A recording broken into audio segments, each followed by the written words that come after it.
Bab 4335. Batu yang kuat. Orang ini agak penakut dan kekuatannya sangat biasa. Mengandalkan pil mujarab dan akumulasi keluarganya, dia nyaris tidak bisa menembus satu penurunan. Pada saat ini, seseorang berkata, "Tidak mungkin, bagaimana orang seperti ini bisa mendapatkan kekuatan suci, apalagi yang berani memperjuangkannya semua adalah orang-orang bengis." Setelah orang tersebut selesai berbicara, semua kultivator menggelengkan kepala dan langsung menyangkalnya. Junaedi Wang bukanlah nama yang tidak biasa, tetapi para kultivator sedang memikirkan siapa yang memiliki nama ini dan siapa yang memiliki kemampuan untuk memenangkan kekuatan suci. Tapi tidak ada yang mengira bahwa apa yang dikatakan orang ini sebenarnya adalah kebenaran. Namun, Junaedi Wang yang awalnya jujur dan pengecut ini mengubah kepribadiannya secara drastis setelah memasuki jalan surga dan langsung disingkirkan oleh Eric Qin. Siapa itu Junaedi Wang? Saat ini, tidak hanya banyak kultivator yang menyaksikan kehebohan tersebut. Yudhira Ying, yang mendapatkan kembali kekuatan suci dari Susan Xiong, duduk bersila di sebuah pulau besar dan juga mengerutkan kening. Kultivator lain dalam daftar, bahkan Tobi Qiu, agak bisa memahaminya. Tapi Junaedi Wang ini, mereka tidak bisa memahaminya sama sekali. Di kedalaman lautan, di atas tekanan agung, awan aura hitam pekat mengambang di dalamnya. Di energi hitam, jejak darah merembes dari waktu ke waktu dan sepasang mata dingin juga melihat ke atas melalui air laut. Kekuatan kayu misterius tidak bisa diremehkan dan aku bahkan meremehkan Mulia Su itu. Aku tidak menyangka orang buta memiliki kekuatan yang begitu kuat.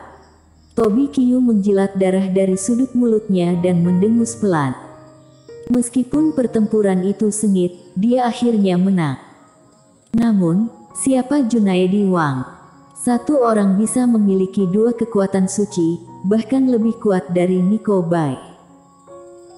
Singkatnya, pertama-tama aku membuat marah klan kera, kemudian aku menyinggung Nico Bai dan Logan Ying dan akhirnya aku memprovokasi kayu misterius. Daerah ini tidak bisa ditinggali lebih lama lagi. Untungnya, aku menemukan formasi teleportasi kuno. Tidak peduli di mana itu, aku akan pergi ke daerah itu dan membiarkan lukanya sembuh terlebih dahulu. Laut warisan juga bagus. Meskipun tekanannya menakutkan, itu adalah ilusi. Sangat nyaman bagiku untuk melarikan diri. Tobi Qiu menenangkan pikirannya dan energi hitam menyebar ke satu arah. Tobi Qiu, bajingan ini benar-benar menghilangkan salah satu kekuatan suci kita. Adapun wilayah laut di mana Eric Qin sebelumnya, setelah melihat daftar peringkat langit, kultivator klan naga sisik sedikit mengernyit. Apakah dia berteleportasi ke wilayah laut lain, lalu baru bertemu Mulia Su, lalu kehilangan kekuatan suci? Itu juga tidak benar. Jika Mulia Su mendapatkan salah satunya, di mana yang lainnya? Dan siapa Junaedi Wang ini? Dia telah memenangkan dua kekuatan suci. Mungkinkah dia adalah Tobi Qiu? Jika dia Tobi Qiu, siapa Tobi Qiu dalam daftar? Semua kultivator dari klan naga sisik telah menjadi bingung dan semakin mereka menganalisis, semakin kacau jadinya. Tetuamu, mungkinkah Junaedi Wang ini adalah target yang kita buru? Di satu pulau, kultivator kayu misterius juga pusing. Mungkin, saat kita berteleportasi ke sana, kita mungkin bisa mengerti apa yang sedang terjadi. Tetuamu menatap formasi yang baru saja pecah di depannya dengan wajah cemberut. Itu benar, ini adalah pulau yang sama yang ditinggali Eric Qin ketika dia berteleportasi kemarin. Dan tadi malam, setelah tetuamu dibom dengan liar, formasi yang diatur oleh Eric Qin kebetulan sedikit cacat. Mengenai hal ini, tetuamu tidak mengatakan apapun kepada siapapun, bahkan Kenny Gu dan klan naga sisik.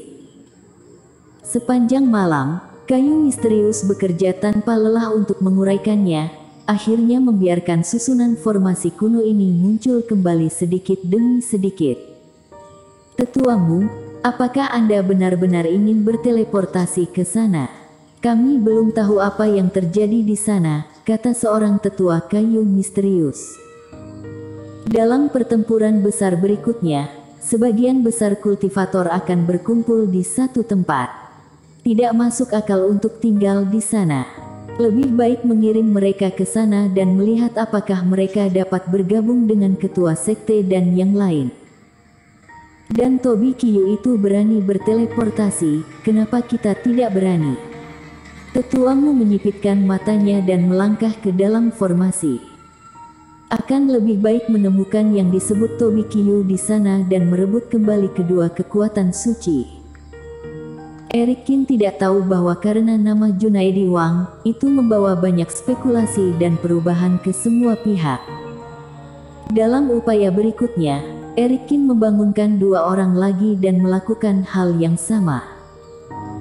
Sejak saat itu, nama daftar peringkat langit diubah menjadi seorang kultivator bernama Ruhut Zhao. Tentu saja kedua kekuatan suci itu berakhir di tangan Eric Kin. Setelah menyingkirkan semua orang ini, Eric Kin akhirnya memiliki waktu untuk mempelajari keuntungan terbesar dari perjalanan ini. Eric Kin terus menggosok kedua gulungan kekuatan suci di tangannya. Keduanya adalah peringkat kekuatan suci di 12 besar. Kualitas tekniknya pasti tidak sebanding dengan teknik petir atau teknik pengumpul batu yang diperoleh sebelumnya. Selama itu cocok, dia bisa menggunakan 10 patung pusaka di tangan dan langsung mengubahnya menjadi eksistensi teratas. Apalagi karena Eric Kin tidak bisa berkultivasi teknik dewa, ini juga satu-satunya kesempatan yang tersisa untuk mendapatkan kekuatan suci yang sakti. Mari kita lihat dulu yang dipelajari oleh Junaedi Wang. Eric Kin mengambil salah satu gulungan itu. Ketika dia membunuh Junaedi Wang sendiri, dia menangkap keputusasaan dan kebingungan di wajah orang ini. Sepertinya teknik ini agak istimewa.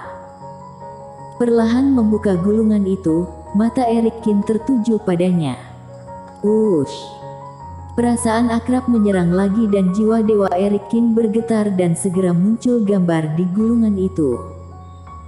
Dalam ingatan dewa bintang ini, Master mulia berdiri di puncak gunung, menatap dengan penuh minat pada sebuah batu besar di hadapannya.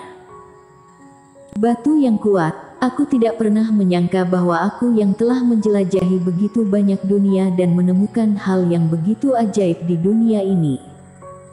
Dewa bintang menatap batu setinggi manusia ini dan terkesima. Tuan mulia, apakah batu yang kuat itu? Apakah benda ini berharga? Berapa nilainya? Berapa nilai batu abadinya?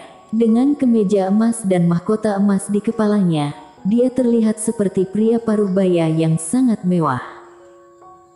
Batu yang kuat adalah batu yang memperbaiki cacat pergerakan langit dan itu adalah harta yang tak ternilai harganya, kata Dewa Bintang. Harta yang tak ternilai bahkan lebih berharga. Ketika pria parubaya mendengar ini, dia tidak bisa menyembunyikan panas di matanya. Orang ini adalah si tua serakah. Eric Kin juga mengenali siapa pria parubaya itu dari tampilan ini. Kamu. Dewa Bintang menatap si tua serakah tak berdaya. Kalian, jangan mengukur segala sesuatu dengan uang. Benda ini sangat berharga sehingga tidak bisa diukur dengan nilai dan ini adalah kesempatan yang hanya dimiliki di dunia ini. Aku peringatkan kalian untuk tidak mengambilnya. Hei, apa yang dikatakan Dewa Bintang? Bagaimana aku bisa mengambil sesuatu yang baik ketika aku melihatnya? Memangnya aku ini siapa? Si tua serakah tersenyum dan diam-diam mengambil kembali tangannya dari tas penyimpanan. Tapi benda ini seperti batu, apakah benar-benar sakti? Tanya si tua serakah penasaran. Duduk bersila, tenangkan diri dan kamu akan mengerti.